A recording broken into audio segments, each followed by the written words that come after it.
readers, I'm Quinlan, and you've stumbled on my playlist about my own personal happily ever after.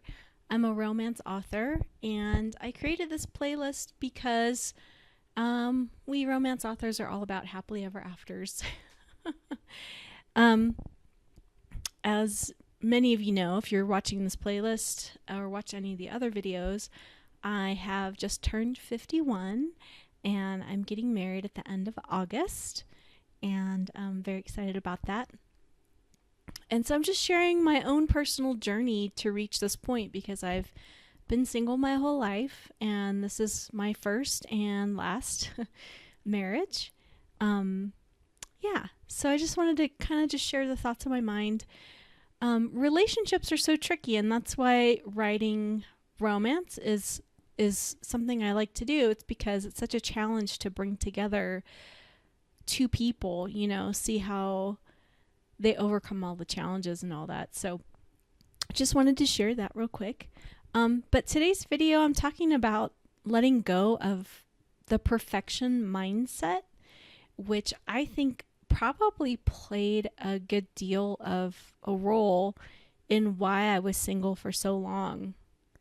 I was reflecting on that this morning and just thinking about what was it that, led to this mindset and how it's affected all kinds of relationships, not just, finding that perfect person, but also friendships or work relationships and things like that. And even in planning the wedding, I have so much peace of mind with the upcoming wedding, not only because I chose to do like an all-inclusive venue. And even though they say all-inclusive, there's still a lot of decisions to be made and some things outside of the venue that you have to take care of. But just letting go and releasing this need for everything to be so, especially in weddings, I think a lot of brides can identify with that. It's like it's such a special day, like you've been looking forward to this for such a long time, that you can go over the top. Like every little thing has to have so much meaning and it has to be exactly right and all this stuff. And I haven't done that in my wedding planning at all because I have been able to let go of this perfectionist streak. And I know I have had it for a long time. I still have some of it. It's not all the way gone, but and just be like, when is it good enough? Like, no one's going to care, right? For example, like with the menu, when we looked at the menu, the food all looked really good. The food choices looked great. And we went to sample on the day. And I'll say that some of the things that because you go to the venue has events where you see everything set up. You can see all the different layouts with the plates. You try the food. You sit down and have dinner with all these other married couples getting married. And, you try everything out. And having worked for like a really good caterer back in the day, who had excellent food. Oh my goodness. Like we could not wait to try the food, during our lunch break, having leftovers if there were any at the different things we catered. But I've had some really good catered food back from that experience. And I'm just going to say that even though the food at the venue we're going to is really good, it wasn't like to that level that I was expecting in some of the things. Not the whole thing. But I'm like, no one's going to care. I have to bring myself back to that. No one's going to care and no one's going to notice. Right? In every wedding, probably everyone who's had a wedding can tell you there's something that didn't get pulled off exactly right or something that got dropped, and no one's going to notice. We're going to all go, we're going to laugh, people are going to eat, they're going to drink. It's still going to be super special, and we're going to have a good time and make really good memories. And, I'm done trying to sweat any details. Even I've given my fiancé full reign on some of the songs. I'm like, whatever song you want to pick, just go for it. Just, whatever you pick. Like, if you don't want to pick, fine. Let the DJ pick, At some point, a song will be played and the moment will be fine. And then it will pass. And it will still be a very, very special day. So I'm going to reflect back on the perfectionist streak and like where it comes from, because I was really thinking about that. And it was kind of a double whammy for me growing up because I've always said this, like our school system really tries to hammer into you that you need to be good at everything. Which, who is good at everything? You know, you need to get straight A's or you get in trouble. Or at least at my house you did. You know, God forbid you should bring home a C, because then you're in trouble, because everyone needs to be a straight A student, right? That's the standard that everyone's being held to. But that's ridiculous. Like, nobody is going to be good at everything. It's impossible, and it's not practical in real life. Like, you're supposed to go off and specialize. You know, that's what teams are for. That's company. The CEO doesn't do everything in a company. He hires people to do those things that he's not strong in or doesn't have time for. Like, that's life. You delegate.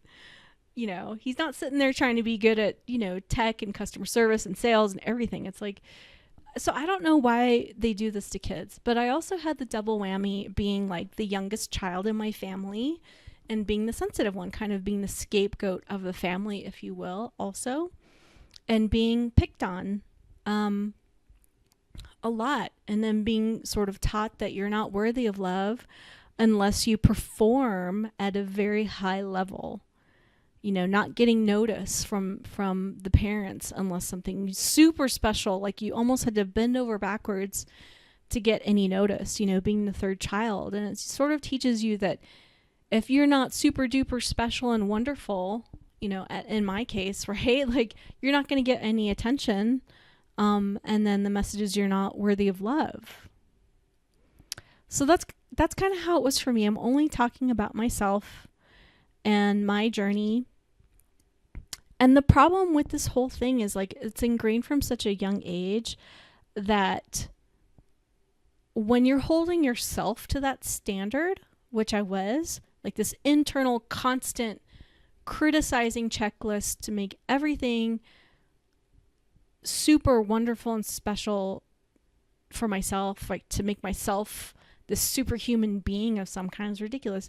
But then you hold your external world to the same standard because it's the bar that you have held yourself against for so long. It's the only way you know how to process if things are right, good enough, or worthy of love, or worthy of your time and attention.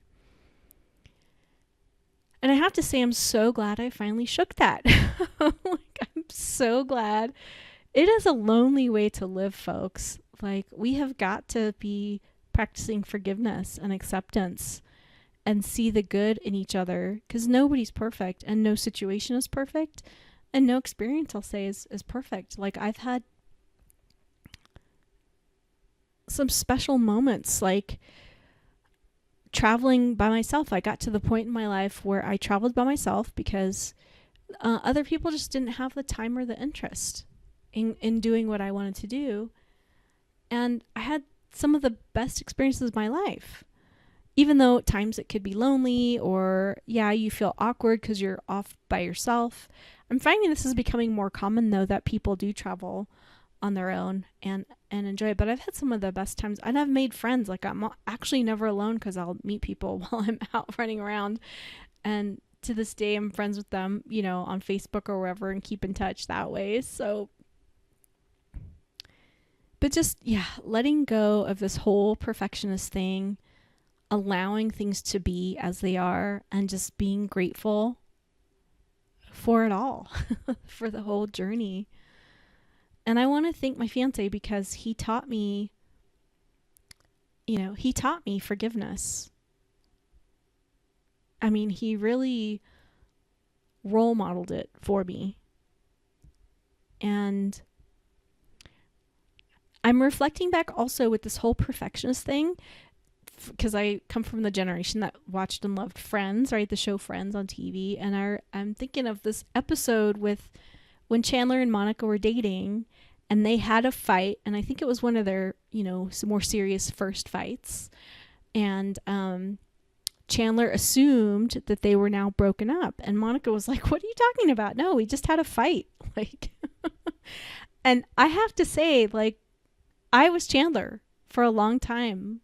You know, a big fight meant these relationships were over, whether on their side or on my side.